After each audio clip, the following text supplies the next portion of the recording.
arrived at my parents' anniversary dinner only to find my seat taken by my brother's new girlfriend. My mother told me to stand.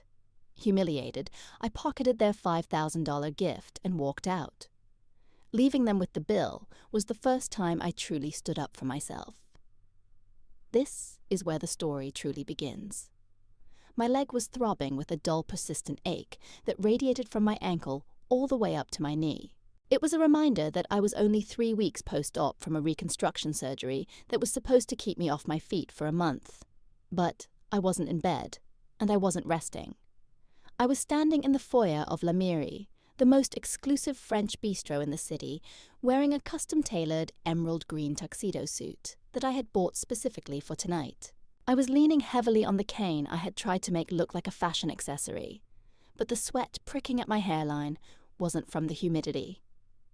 It was from the sheer physical effort of holding myself upright. This was supposed to be the night I finally made them proud. It was my parents' 30th anniversary. For the last decade, their marriage had been a rocky terrain of silent treatments and passive-aggressive jabs, but they had decided to renew their commitment with a dinner that I had organized. Being a high-end corporate event planner, the burden naturally fell on me. I had pulled strings and called in favors to get the private alcove and curated the menu myself, but the centerpiece of my effort wasn't the venue. It was the envelope inside the inner breast pocket of my jacket. Inside was a cashier's check for $5,000. It was money I had scraped together by working double shifts, skipping my own physical therapy appointments to save on copays and eating ramen for 2 months. It was intended to cover their second honeymoon cruise, a trip they had moaned about not being able to afford for years. I adjusted my cane, took a deep breath to steady the tremor in my hand, and walked toward the private alcove. As I rounded the corner, the scene hit me like a physical blow. The round table was set for 4. My mother Megan was seated in the plush velvet booth, looking radiant in a silver dress I had bought her. My father Gary was next to her laughing at something. And there, in the seat directly across from them, my seat, the one with the specific ergonomic cushion I had requested for my ankle, sat a stranger. She was young, perhaps 22, with bleached blonde hair and a dress that was far too casual for the venue. She was leaning into my brother Kevin. Kevin, who had promised to pick me up so I wouldn't have to drive on my bad ankle, but who had ghosted me 3 hours ago, forcing me to take an Uber. They were laughing and clinking glasses of champagne from bottles I had pre-ordered. "Happy anniversary," I said, forcing a smile, though my voice sounded brittle to my own ears. The laughter at the table died instantly. My mother Megan looked up, her eyes scanning me from head to toe. There was no warmth in her gaze and no concern for the fact that I was leaning precariously on my cane. Her eyes narrowed as they settled on my emerald suit. "Audrey," she said, her tone flat and biting, "you are late." I tried to keep my composure despite the lightning bolts of pain shooting through my leg. I explained that the Uber had taken a long time because Kevin never showed up to get me. Kevin didn't even look at me. He was too busy refilling the stranger's glass with the vintage champagne I had paid for. "Oh, right," he said dismissively. "Audrey, this is Tiffany we met last week." Tiffany gave a little wave without even attempting to get up from my reserved chair. I looked at the table. 4 settings, 4 chairs, and every single one was occupied. I looked at my mother and asked where I was supposed to sit. Megan sighed as if my presence was a logistical error she hadn't accounted for. She gestured vaguely to the narrow space between the table and the waiter station. She told me they didn't know if I was actually coming since I am always so busy with work. She added that Kevin wanted to bring Tiffany because it was their first date. I repeated those words in my head, and they tasted like ash. This was my parents' 30th anniversary dinner, which I had organized and paid for, and I was being pushed aside for a girl my brother had known for 7 days. I told my father Gary that I just had surgery and couldn't stand for 3 hours, but he just chimed in with a jovial yet dismissive tone. He told me it was just a chair, and not to make a scene. My mother rolled her eyes and told me to stop being so dramatic. She claimed I was fine because I had walked in on my own. She said they couldn't ask Tiffany to move because that would be rude. Then she uttered the words that broke me. She said that since I didn't have a +1, I should just stand for now, and maybe pull up a stool from the bar later if one became free. Stand for now. I stared at her while my ankle throbbed in violent protest. They wanted me to stand through a 7-course meal while leaning against a wall like a servant. Kevin chuckled his mouth full of bread and told me I looked like a waiter in my suit anyway. The entire table erupted in laughter. Tiffany giggled behind her hand, and even my mother cracked a smile. I looked at my family, the people I had practically killed myself to please. I felt the heavy envelope in my pocket containing $5,000 for people who wouldn't even offer me a chair while I was in physical pain. The agony in my ankle suddenly vanished, replaced by a cold and crystalline clarity. It was the death of hope. I realized then that I was the only one at the table who cared about them, and that they would never return the favor. I reached into my jacket and pulled out the thick, cream-colored envelope with the gold foil seal. I held the envelope up so they could all see it clearly. The golden seal caught the light of the bistro chandeliers. I told them calmly that I was going to give them this check for $5,000 for their cruise to celebrate their anniversary. I watched as Megan's eyes widened in shock, and the laughter around the table died a sudden death. Kevin froze with his fork halfway to his mouth, staring at the envelope with greed. I looked at Tiffany, sitting comfortably in my ergonomic chair, and then back at my mother, whose face was now a mask of regret. I told them that I had changed my mind. I tucked the envelope back into my inner pocket and patted it securely against my heart. I said, "I think I will keep this for someone who actually saves me a seat." I turned on my heel to leave, despite the excruciating pain in my leg. My mother started shrieking for me to wait, telling me that I didn't have to go and that they could find a chair. My father Gary half rose from his seat, shouting that we could talk about this. It was too late. I called out over my shoulder without breaking my stride, signaling the waiter who was hovering nearby with a bottle of vintage red wine. I told him to cancel my portion of the bill and the champagne, and to put the entire remaining tab on Gary's account. As I walked out into the cool night air through the heavy glass doors of La Mairie, my chest felt lighter than air, despite the betrayal. The moment I was outside, the adrenaline crashed and my leg gave out. I stumbled and barely caught myself on the valet stand. A young valet named Leo, who knew me from the many corporate events I had planned there, rushed over with concern in his eyes. I told him I was fine and asked him to call me a car. As I sat on the stone bench outside, trembling, I realized that for 29 years I had never said no to them. I was the fixer, the planner, and the bank. I was the one who smoothed over the cracks in our family foundation with mortar made of my own money and self-esteem, while they treated me like an afterthought. My phone began to buzz incessantly in my pocket. My mother called and I declined it. My father called and I declined it. Then Kevin called. Kevin, who was 31 years old and unemployed for the 4th time in 2 years, the boy who had always been the golden child, while I was just the useful one. I declined his call too, and turned the phone to silent.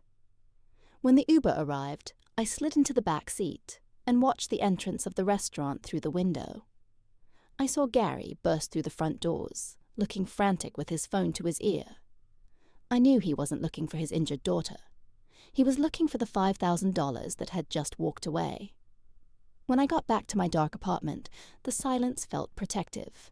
I sat in the dark and remembered that I had been injured because of them in the first place. I had been running an errand for my mother in the rain when I had the accident 3 weeks ago, and their only response had been a thumbs-up emoji to my x-rays. I sat in the dark for a long time, the pain in my ankle throbbing in time with my heartbeat as the memories washed over me like a cold tide. My phone screen lit up again, and this time it was a voicemail from Gary. I pressed play and put it on speaker, letting his voice fill the empty kitchen. He sounded out of breath, and desperate, telling me that this was ridiculous and that my mother was crying. He complained that I had embarrassed them in front of Tiffany, and then he got to the point.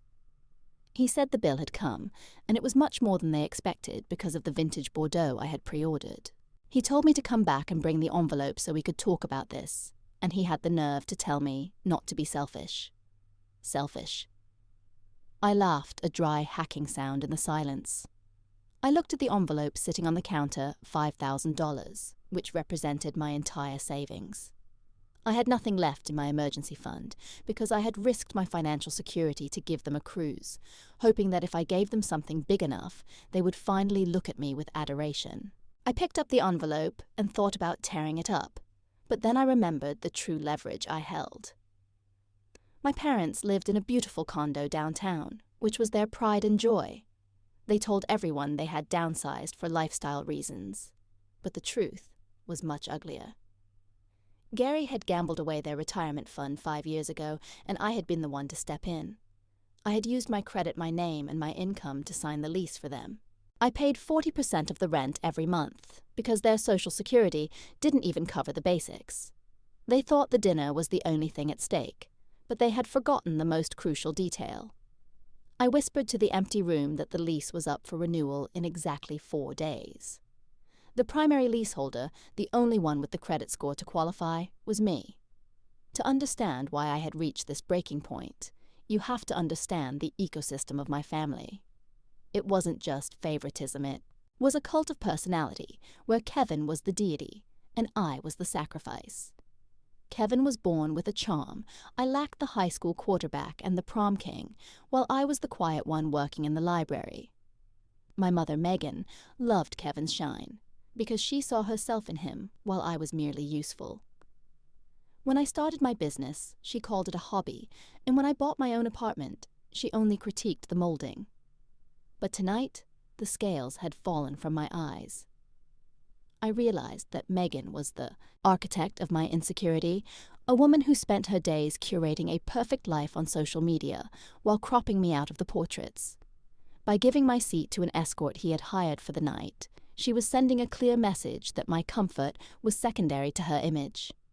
She needed to be the cool mom, even if it meant making her injured daughter stand in a corner. The morning sun did not bring clarity. It only brought a headache that throbbed in perfect rhythm with my ankle. I woke up on my sofa still, wearing my dress shirt with the tuxedo jacket thrown over the armchair like a discarded shell. My phone was a graveyard of notifications, including 17 missed calls and over 40 text messages.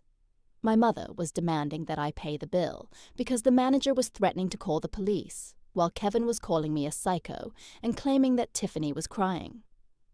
My father was pleading with me to answer. They kept using the word family as if it were a magic spell that could erase the fact that they had treated me like a servant. I pulled myself upright, wincing as I put weight on my bad leg. I needed coffee, and I needed a strategy. I limped to the kitchen and opened my laptop.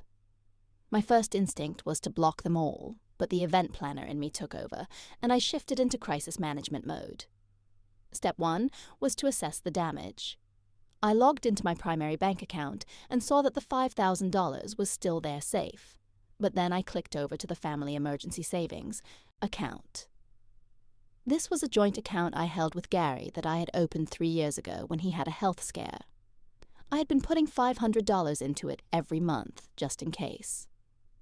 I stared at the screen, and my breath hitched. The balance was $42.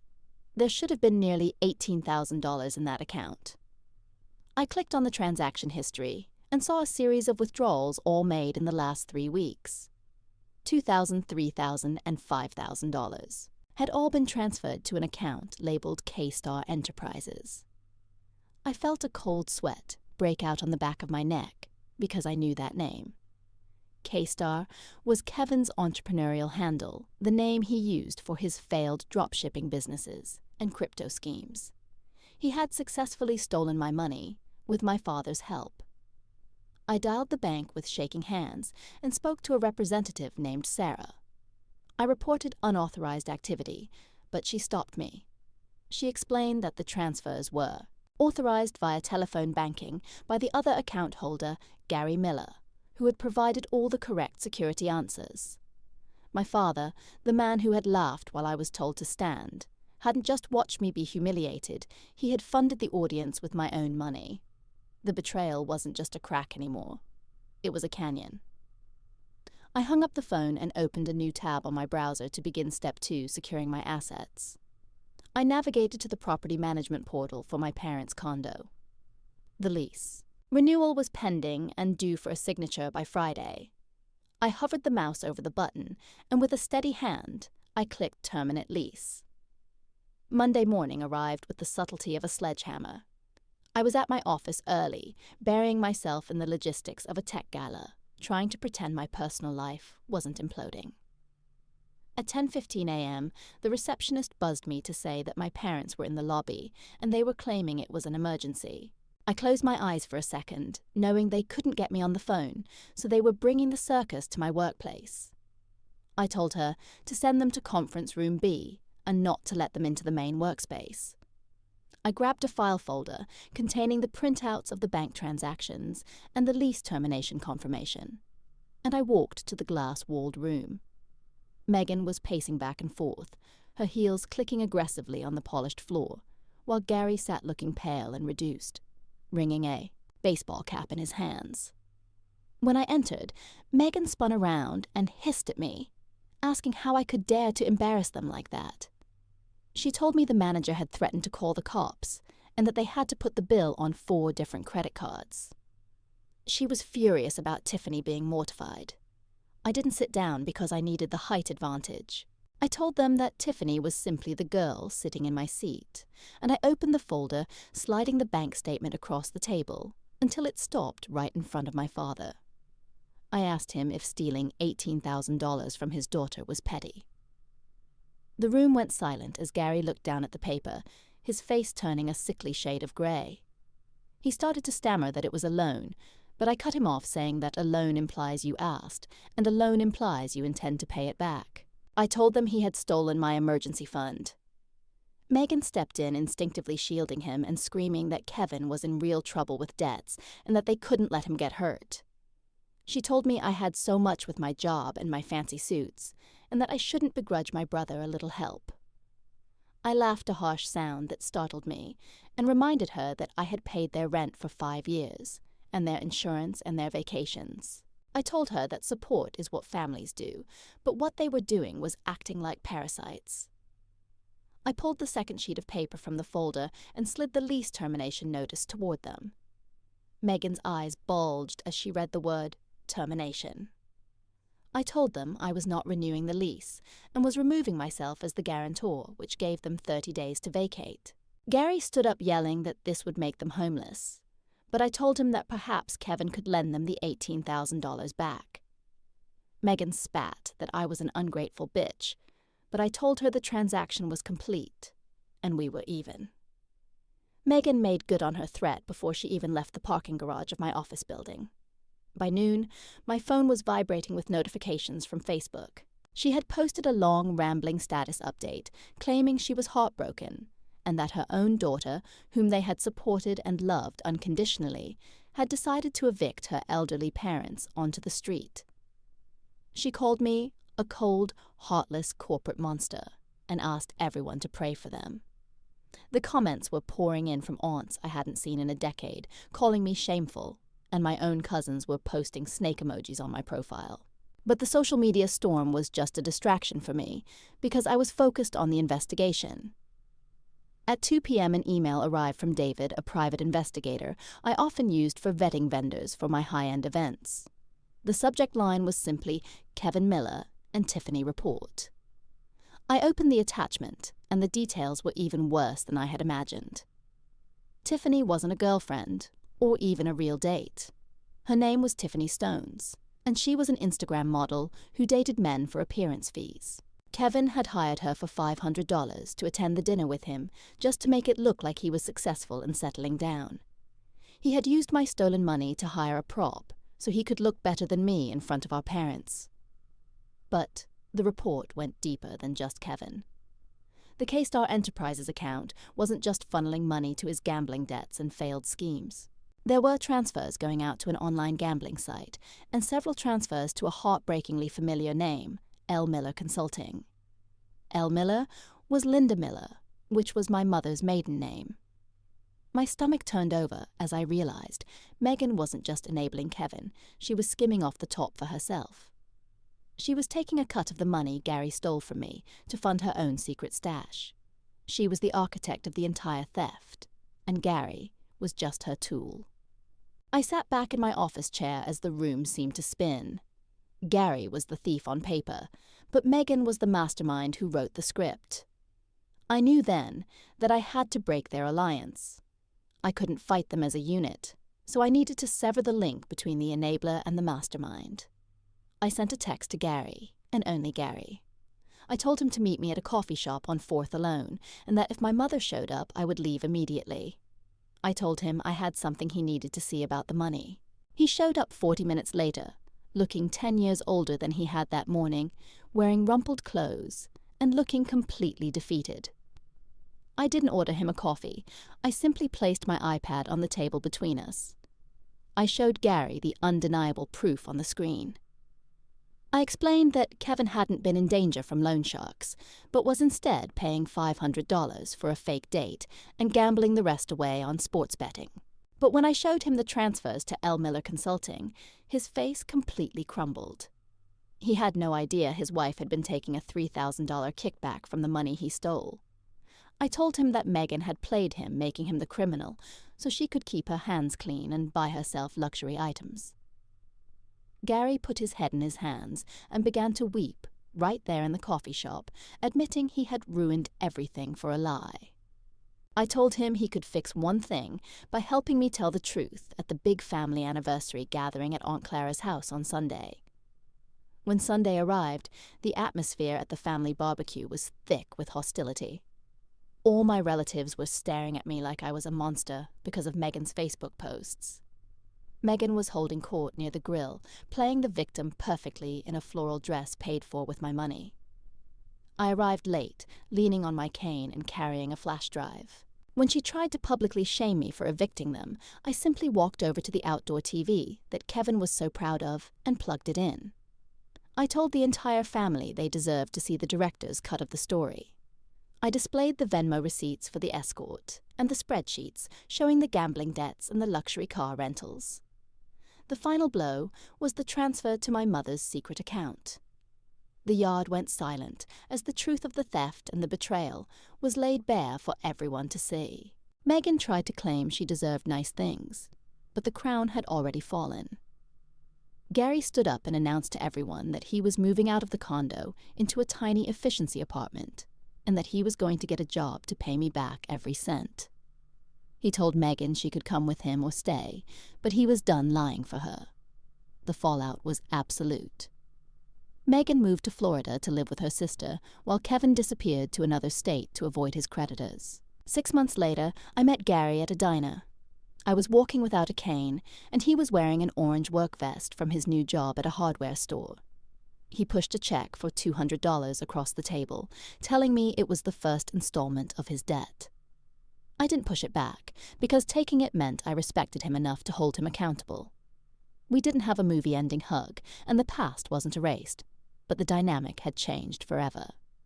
As I sat there eating my burger, I realized I wasn't the bank or the fixer anymore. I was just Audrey, and for the first time in my life, I was sitting at a table where the seat was genuinely mine.